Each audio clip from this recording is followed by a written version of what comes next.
Tea bags, tea bags, tea bags, tea bags and coffee filter. I actually bought this on eBay for £800. We pop that on there. And this is pretty much where you'll find me 5 days a week.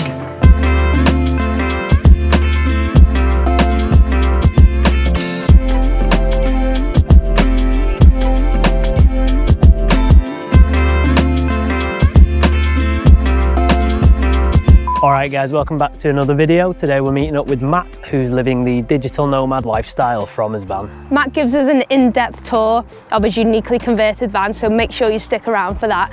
And if you like the video, give it a thumbs up. And as always, let us know in the comments what you think. Back to it.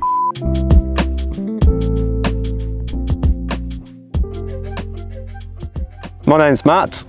This is Joy the Convoy. She's been my home for 3 years. I guess the best word I can use to describe what I've done here initially was kind of an experiment. The trigger, I think, for me wanting to do this was discovering a guy online who made a blog about his van. Some of you might know him. He's called Mike Hudson, Van Dog Traveller. I would spend hours just in the evening just looking at Mike's blog, researching vans. 2020 came, March 2020. COVID, and lots of things suddenly changed. I guess the main thing for me is my job went remote. Yeah, I went into the office one day and they told us to grab all our stuff and sent us back home, and I never actually saw that office again. I just thought, well, maybe if I'm going to do this, if I'm going to try it at least, now's the time, because I don't have to be in the office. The van's looking great, it's ready to go. Let's see what it feels like. I let my company know and they were very cool about it, to be honest. I said, look, I'm thinking of going travelling in a van. It won't affect work. I'll still be online every day doing what I do. You don't have to worry about it. And thankfully, you know, my line manager at the time didn't see any issue with it and were happy to let me crack on. Obviously, I had to make sure that the van was equipped for working remotely. The router for the internet, the antenna on the roof, plenty solar so that I don't run out of power. All of these things had to be in place if I was gonna not just go off and live in the van, but actually work a full-time job. Yeah, those were all kind of thought about carefully, and safe to say it all kind of paid off really, because I've been working in the van very comfortably for 3 years now. Full-time, 9 to 5, remote. I'm a software engineer for a software company. That line of work and this way of living has kind of gelled quite well, I guess.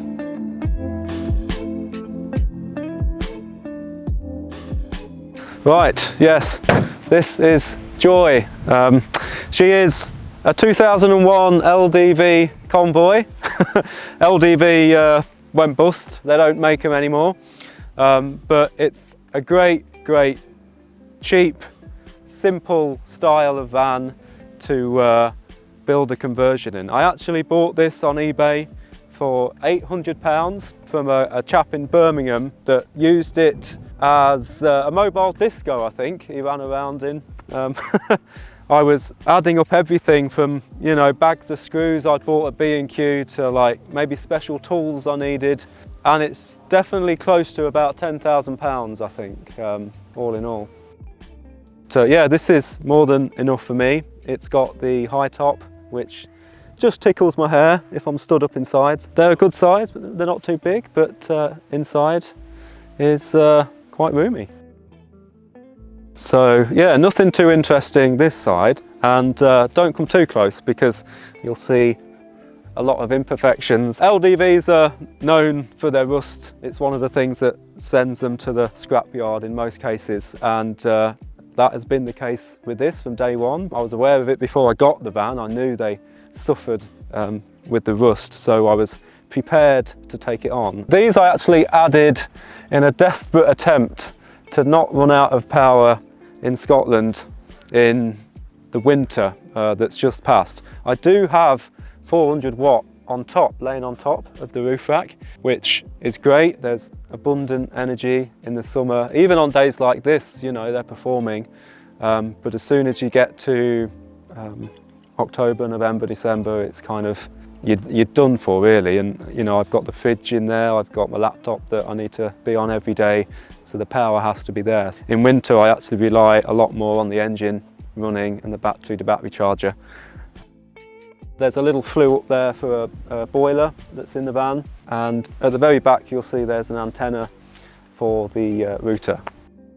So this was obviously a panel van when I bought it. There weren't any windows in it. I had these made, there's another one on the side, and yeah, it's just enough to see out of when you're laying in bed, which is nice, but small enough that you're not losing, you know, lots of heat, or the sun isn't coming in and making the van really hot. It's just a decent size really. So this was just a universal ladder off eBay, and it's actually a perfect, you know, profile for the convoy. I mean, if you look at it side on, it's like it's made for a convoy. Like it's funny.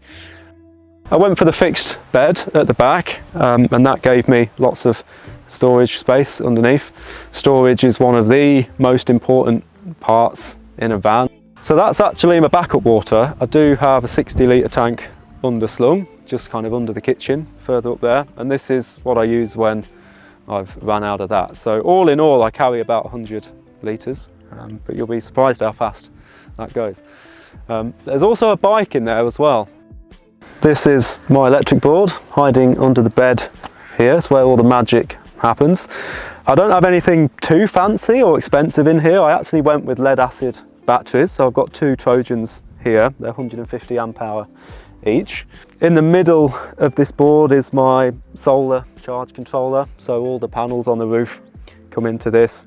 This box on the left is my B2B, so this goes straight to my starter battery right up the front, and it is absolutely critical in winter. This keeps my batteries charged and keeps me going when there's no solar. Outdoor shower, so there is a decent amount of space in the van, but I decided in the end not to take up a lot of that with a shower, and I ended up just putting this thing on the back. It is a pretty decent shower, if I'm honest. It's connected to a LPG boiler that's just through there in a cupboard. Nice little mixer tap on here so you can set the temperature and you get a decent flow of hot water. What you can do is kind of bring the doors in and put a sheet across and just have a bit of privacy, but yeah, it should still water in the pipes. Yeah, I could tell you some stories about the shovel. It's a bit of a decoration piece, if I'm honest, but it has served a purpose a couple of times. Has absolutely no purpose in the summer, but in winter that's useful. So we've got the second window there. The window is useful to have there. So I was probably paying about, I think it was about 500 a month probably at the flat for rent and bills and things. I never really did it to kind of save money initially. It wasn't for me a thing out of necessity. It wasn't something I went into thinking, oh, I could save loads of money here. It was kind of an afterthought. And funnily enough, I wish I'd actually thought more about that early on. It was a bit silly really. I disappeared off to Scotland and just saw lots of things, and it was all very nice. And then I did loads of festivals that summer, so some money went on that. It wasn't probably until like a year into being in the van I thought, hang on a minute, I could be saving a lot of money here. At least the money I'm not paying on rent, I should be putting away somewhere safe to build, you know, something substantial so that I can invest or buy some property. For anyone that's wanting to pursue a similar style of living, the remote work is definitely one of the things that allows you to do that. I'm a software engineer, but there's lots of things out there that went remote. Used to be in an office and now you can do at home. But also, if you don't mind moving around a lot, I know there's people that pick up a lot of temporary work, seasonal work on campsites, holiday parks, all over the place, and they move around in their van and work for a few months and then find something else. So my favourite thing about being in the van, it's quite a simple thing, and it's the fact that I've been able to be anywhere for any length of time comfortably. Now that might sound like a given, but that in itself has created so many really nice special times in my life. The things that really stand out for me is where I've been able to not just travel about aimlessly on my own, but actually sit still for a little bit for a particular reason. Whether it be staying outside a friend's house that you might not see very often. Worst things about living in a van? Yeah, it is a difficult question. There are definitely things. There are big sacrifices we make. There's not been anything unpleasant really about being in here, and that's just through the time and effort I guess I spent on it. The main two things, and you've probably heard it 1,000 times, is finding water and disposing of waste. Water you'd think is everywhere, but when you're in a van it feels like it's nowhere. Funnily enough, when you've been in a van for 3 years, I feel now that actually I'm really good at spotting taps. It's such a weird thing to be aware of. I mean, I could be walking anywhere past the shops, down an alleyway, and if there's a tap on a wall I will see it. Waste, of course, and I guess that includes toilet waste. So I've got a chemical loo in here, which is pretty good. It's worked for me. I avoid using it where I can, but I'm glad I have it. But yeah, the matter of disposing of it is obviously an annoyance. But also just rubbish, so bins. Again, one of the first things you notice as well when you're in a van is you acquire a lot of waste, and you need to get rid of it. In fact, it's surprising how much one person makes really, and often I end up hoarding bags of stuff in here, much to my annoyance, just so that I can dispose of it properly. But yeah, it's not easy in a small space.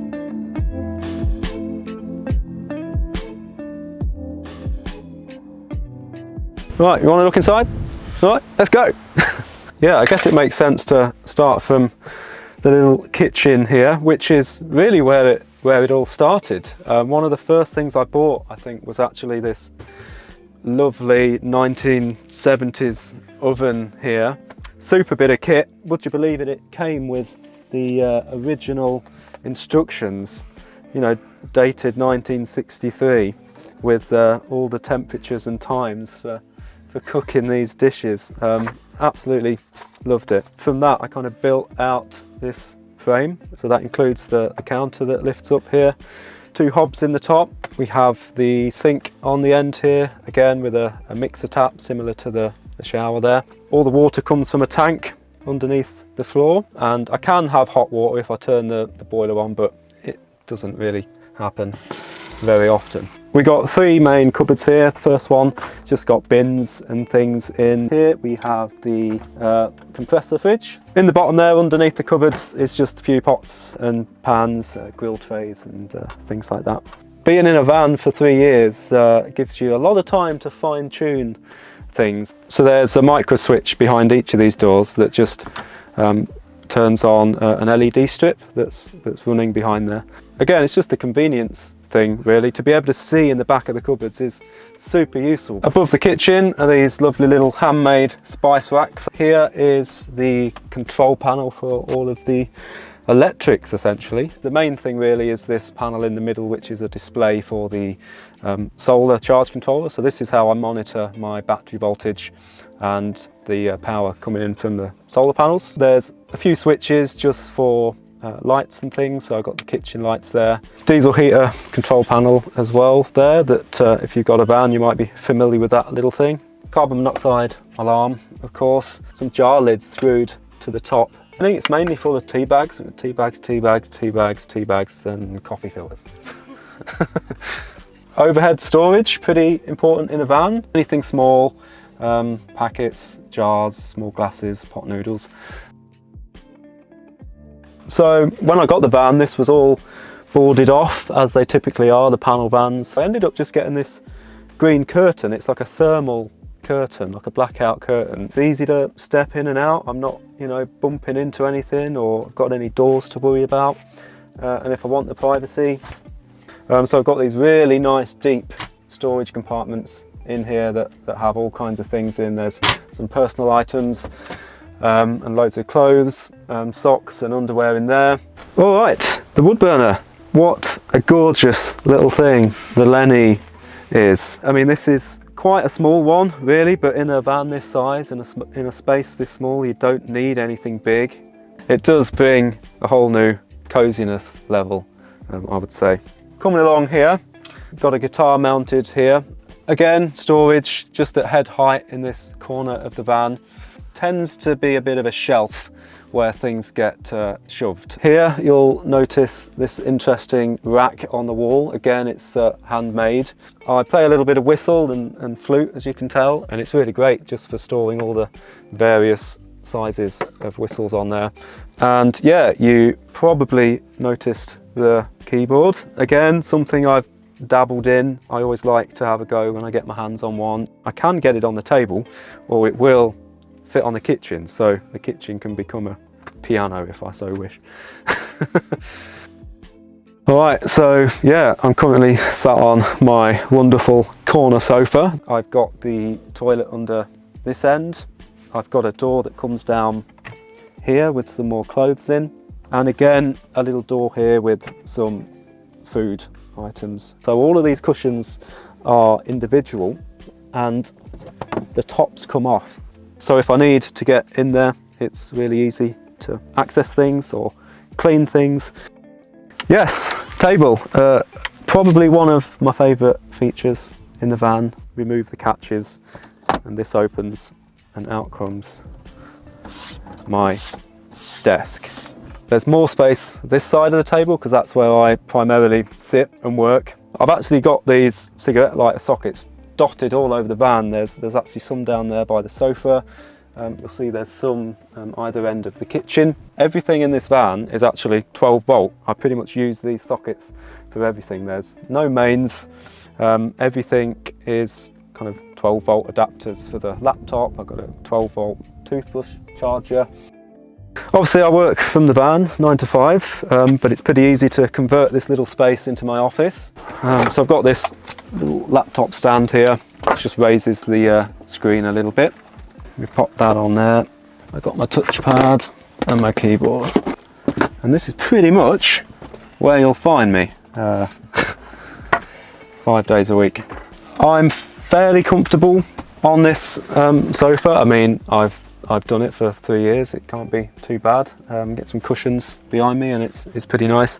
Sometimes I need the screen quite a lot higher than what it is, and I actually came up with another wild solution. So this is my custom-made laptop stand. It hooks onto the table like so, and that allows me to have the Mac like really nice and high, so I can, you know, sit straight and the screen is level with my eyes, which is just a bit more comfortable for working at for 8 hours a day. Yeah, this is the bed. I really wanted as much living space as I could, so I actually sacrificed the length of my bed.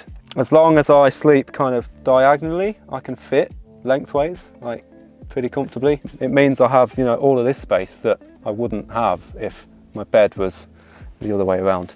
A little gadget here that again I knocked up with some leftover wood, no doubt. Essentially it's just a stand for the laptop. Yeah, just another little bit of storage there. I would actually advise against this because as you can imagine, when the doors are open, having books open to the elements is a bad idea. So some of these have suffered a bit of weather damage, I'm afraid. Yeah, let's spin around here then to this last collection of cupboards. There's a small one here that again has got a little bit of food in there in baskets. This one is my bathroom. So all sorts going on in here.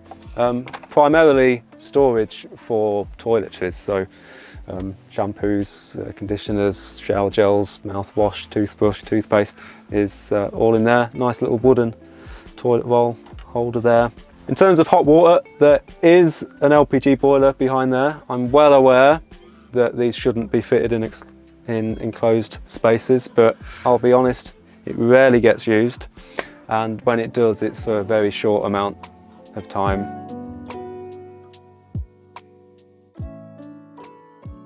yeah, coming back to what I said about it being an experiment, like it was never in my mind a permanent thing. It was something that I would just do indefinitely as long as it was comfortable and feasible. And so far it has been, you know, 3 years have sailed by and it's been remarkably easy, really, being in here. But I'm also pretty aware that, you know, this van isn't gonna roll on forever. It is 23 years old already, and every MOT comes with its challenges. But yeah, I think 3 years is a good run. I've enjoyed it, and I'm happy doing it. I'll probably do it for a little bit longer, maybe another year, possibly. But like we was talking about the finances, I'm very close to having a decent deposit to perhaps buy some property or a little project like that. That's the next thing that kind of excites me after the van, really. Not so much just you know, moving into a house or renting another apartment, but to get really stuck into something that's going to utilise all these skills again. That'll be what I'm thinking of in the near future. Well, thank you for watching. I hope you've enjoyed the tour around Joy the Convoy. You can find me on Instagram, got my handle on the door there, it's Joy the Convoy. Yeah, look forward to seeing you soon. Take care, and I'll see you down the road.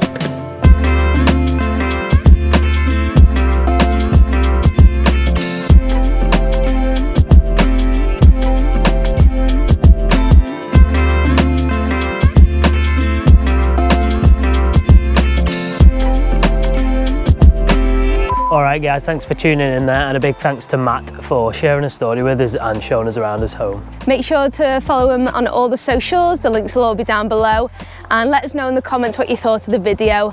If you do want to see more content like this, then make sure you're subscribed. See you in the next one.